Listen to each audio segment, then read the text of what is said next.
Hello குட்டீஸ், நாம இன்னைக்கு ஒரு தைரியமான கழுகு பத்தின கதையை தான் பார்க்க போறோம். ஆரம்பிக்கலாமா? ஒரு காலத்துல ஒரு வலிமை மிக்க கழுகு உயரமான மலையில் வாழ்ந்து கொண்டிருந்தது. அது மிகவும் வலிமையானது, அறிவானது மற்றும் தைரியமானது. ஒரு நாள் பெரிய புயல் வானத்தில் உருவாக ஆரம்பித்தது. கருமேகம் எல்லாம் ஒன்று சேர்ந்தது மற்றும் வலிமையான காற்று வீசத் தொடங்கியது. காட்டில் இருந்த மற்ற பறவைகள் எல்லாம் பயந்து கொண்டிருந்தது. புயல் அந்த இடத்தை கடந்து செல்லும் வரை பறவைகள் உடனடியாக தங்குவதற்கு பாதுகாப்பான இடத்தை தேட ஆரம்பித்தனர். அந்த கழுகு வித்தியாசமாக வேறு ஒன்றை செய்தது. அது புயலின் மைய பகுதியை நோக்கி மேலே சென்றது.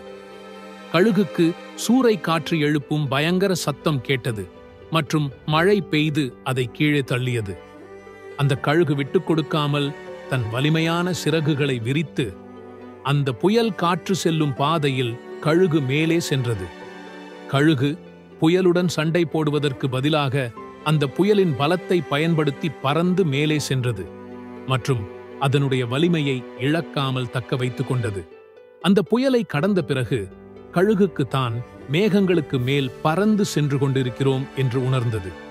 அங்கு பிரகாசமாகவும் அமைதியான வானமும் தெரிந்தது. அங்கிருந்து கீழே இருக்கும் மொத்த பள்ளத்தாக்கையும் பார்க்க முடிந்தது. அது அமைதியாகவும் அழகாகவும் இருந்தது. கதையின் நீதி என்னவென்றால், அந்த கழுகை போல் நாமும் வாழ்க்கையில் கஷ்டங்களை எதிர்கொள்ளும் போது பயப்படவே கூடாது. அதிலிருந்து விலகி ஓடுவதும் அதை எதிர்த்து சண்டை போடுவதற்கு பதிலாக அந்த கஷ்டங்களின் உள்ளே சென்று அதை பயன்படுத்தி மேலே உயர வேண்டும். தன்னை வலிமையாக மாற்றிக்கொள்ள வேண்டும். ஓகே குட்டீஸ், பாய். நாம் அடுத்த கதையில சந்திப்போம்.